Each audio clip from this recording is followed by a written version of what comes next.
Hola amigos, bienvenidos a esto que decidimos llamar Desde el Poste Bajo. A mi lado, Juan Ignacio Arengo, y en la producción está Gastón Balsangiacomo. Hoy trajimos un par de temas interesantes y el primero de ellos será la llegada de Russell Westbrook a Houston, un jugador que en los últimos años decayó su nivel y hoy por hoy tendrá una nueva chance en un nuevo equipo. Así es, muy bien, bienvenidos a esta segunda edición de nuestro programa. Russell Westbrook, un tema que ya lo habíamos tocado en la edición anterior. Finalmente cayó en Houston, una franquicia donde se va a encontrar con un viejo conocido, otra superestrella de la NBA, James Harden. Sí, vamos a ver cómo terminan cohesionando juntos. Ya tienen experiencias previas en Oklahoma, ambos fueron compañeros en la época en la que estaba Durant e Ibaka y tendrán una nueva oportunidad de juntarse. Son dos jugadores con porcentajes de uso alto. El porcentaje de uso, recordamos, es la cantidad de jugadas finalizadas por un jugador en el equipo, en total del equipo. James Harden es el jugador que está punteado primero en la liga con 39.1% de jugadas y Russell Westbrook se ubica número 15 con el 30% de jugadas. Será una constante el equipo y la cantidad de balones irán a ellos dos. Quizás en eso no varíe tanto el estilo de juego, pero en lo que es ritmo en transición seguramente cambie un poco el juego lento que se dio en los últimos años. Así es, y como bien hablabas, llega Russell Westbrook vía traspaso a Houston Rockets. Nada más y nada menos que por Chris Paul, que era el base que lo secundaba a James Harden en esta tarea de conducir al equipo. Va a ser muy interesante ver cómo llevan adelante el ritmo de juego de este equipo, ya que con la llegada que había tenido Chris Paul a los Houston Rockets, ya había decaído el ritmo de juego que proponía el equipo de la Barba. Así que va a ser muy interesante ver cómo se complementan estas dos superestrellas acostumbradas a jugar con la pelota en sus manos y obviamente que son jugadores muy habilidosos y que optan muchísimas veces por jugar al contraataque.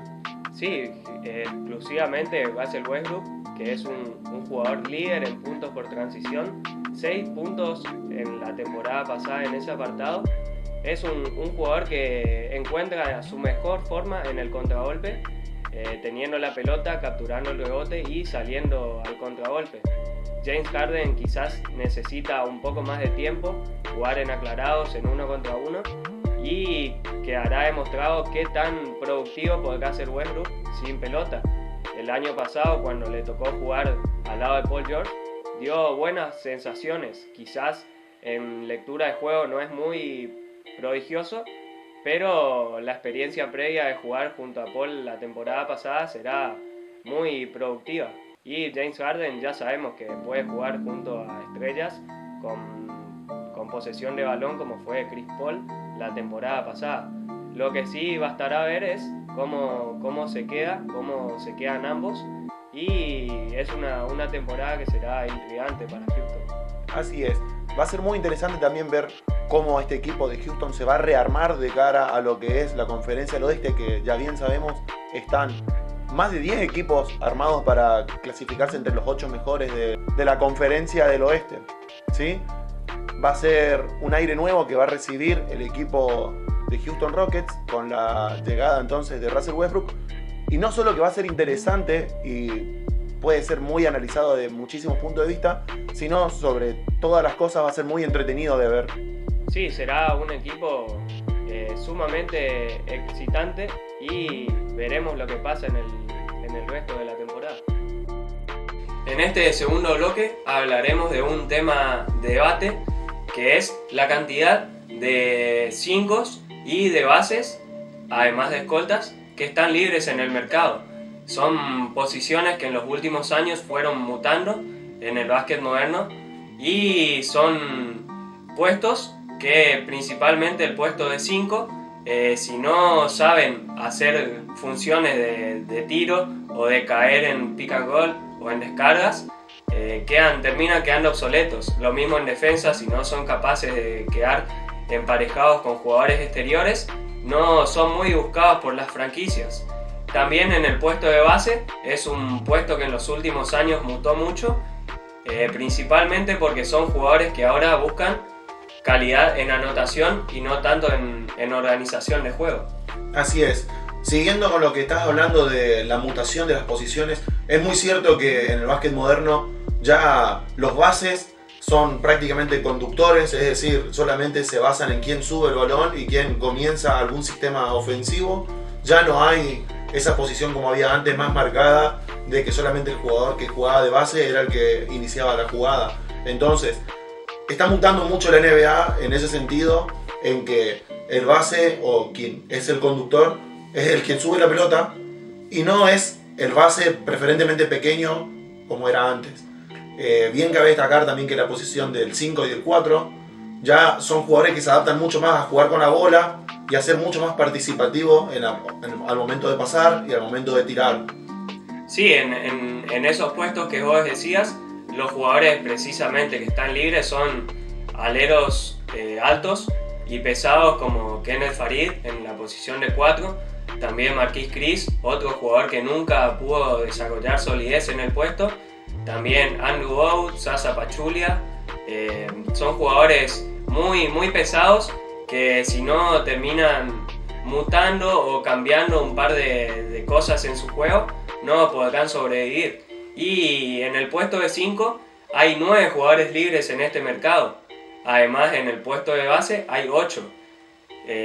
Quizás en el pasado era la posición fundamental empezar el armado del equipo desde el base y desde el 5. Y hoy por hoy creo que se busca un poco más empezar el armado desde un alero en la posición de 4, como Giannis Antetokounmpo, Anthony Davis o el mismo LeBron James. Jugadores versátiles que pueden defender en las 5 posiciones y que en ataque son capaces de ser productivos con el balón, pero también esperando en la esquina, esperando en la caída y jugando un poco sin él también. Así es, ya no es una sensación, no es una tendencia, es la realidad. La NBA hoy está así, donde hay un alero que puede manifestarse en las 5 posiciones, ya sea para defender o atacar, y es lo que la NBA está buscando de acá a los próximos años, es a lo que está mutando la NBA. Otro jugador en la agencia libre que tenemos que mencionar, que hoy por hoy es un tópico bastante importante porque involucra la empatía de muchos jugadores porque se están sociabilizando mucho, es el tema de Carmelo Anthony. Carmelo Anthony, que en los últimos días en las redes sociales han participado muchos jugadores pidiendo que le den una oportunidad más para que se pueda sumar algún equipo y tener su posibilidad de demostrar que aún está en un nivel competitivo. Y muchos hablan de que incluso es un futuro miembro del Salón de la Fama, es a quien no le están dando la oportunidad de mostrarse. Sí, cuánta es la vorágine de la NBA que en cuestión de meses puedes quedar afuera de ella para siempre, porque es un jugador que nunca pudo desarrollar, por ejemplo, un tiro viable de 3 puntos, nunca tiró más allá del 35%, y sin balón es un jugador que, sacándolo en la selección de Estados Unidos, nunca pudo ser productivo, algo que, como bien decíamos antes, es vital en estos tiempos. Ser productivo con la pelota, pero también ser capaz de crear sin ella, para obligar a la marca a que se aleje de la zona y permitir las penetraciones de las otras estrellas.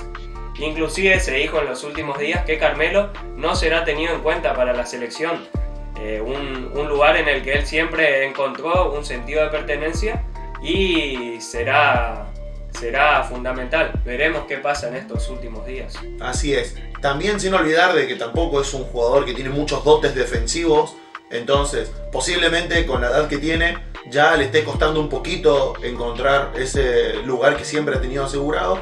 Y más que mal también en la NBA pesa un poco el tema de la edad y sobre todo sus pretensiones económicas. Si él pretende seguir teniendo la pretensión económica de una superestrella, es posible de que le cueste conseguir ese equipo que se la juegue por él. Bienvenidos a nuestra nueva sección, a la que llamaremos Viejos Conocidos. Hoy trataremos los contratos bochornosos, si se podría decir, que nunca terminaron de redituar en la cancha lo que plasmaron en la firma en el contrato. Uno de ellos es Deron Williams, a quien Brooklyn Nets tendrá que pagarle $5 millones por esta temporada. Y otro de los jugadores es Josh Smith, el ala pivot de Detroit Pistons, que actualmente se encuentra jugando el Big Three de Ice Cube. y nada tiene que ver con la NBA. Así es. También como Lakers debe seguir pagando durante esta temporada y 2 temporadas más $5 millones a Luol Deng, exjugador también de los Lakers, que ya no participa más del plantel. También lo tenemos desde Nueva York a Joakim Noah, el francés, que debe recibir $6.400.000 por las próximas 2 temporadas. Y Orlando Magic, que tiene que pagar a Timofey Mozgov 5 millones por las próximas 2 temporadas. Sí, cuán difícil es para una franquicia acertar en un jugador. Por ejemplo, Joakim Noah, que venía de campañas un tanto irregulares en Chicago Bulls, venía con lesiones en el pie y mucha irregularidad en la cancha. Y finalmente Nueva York decide poner muchos palos sobre la mesa y darle un lugar y una oportunidad para redimirse.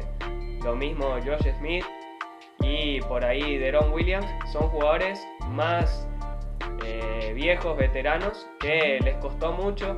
Deron Williams venía de muchas lesiones en los tobillos y Josh Smith, otro de los jugadores que terminaron siendo obsoletos para esta época, precisamente porque no pudo desarrollar un tiro de 3 confiable, ni tampoco inteligencia y lectura de juego a la hora de estar y moverse sin la pelota.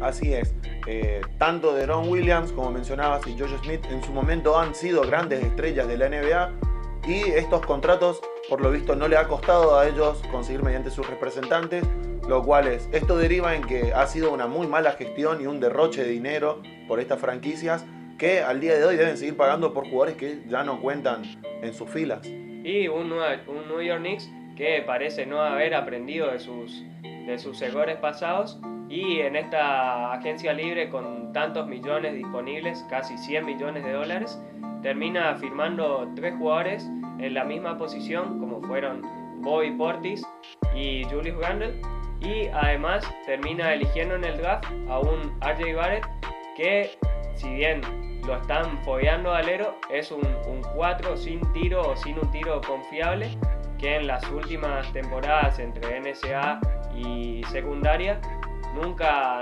pudo desarrollar ese tiro de 3. Veremos qué pasa en los últimos años, y a ver si aprenden las franquicias a no utilizar dinero que tienen para hacer contratos por ahí, paquetes. Bien, de esta manera nos vamos despidiendo de este programa, sin antes mencionar que la próxima semana los vamos a estar deleitando con lo que va a ser un análisis del Mundial de Básquet que se va a disputar el próximo mes en China, nada más y nada menos, con un análisis de todas las plantillas, los candidatos y posiblemente algunos enfrentamientos muy curiosos y muy entretenidos que vamos a tener. Así que los vamos a estar esperando, los vamos a seguir viendo, y les dejamos en la descripción del video nuestras redes sociales para que nos puedan seguir.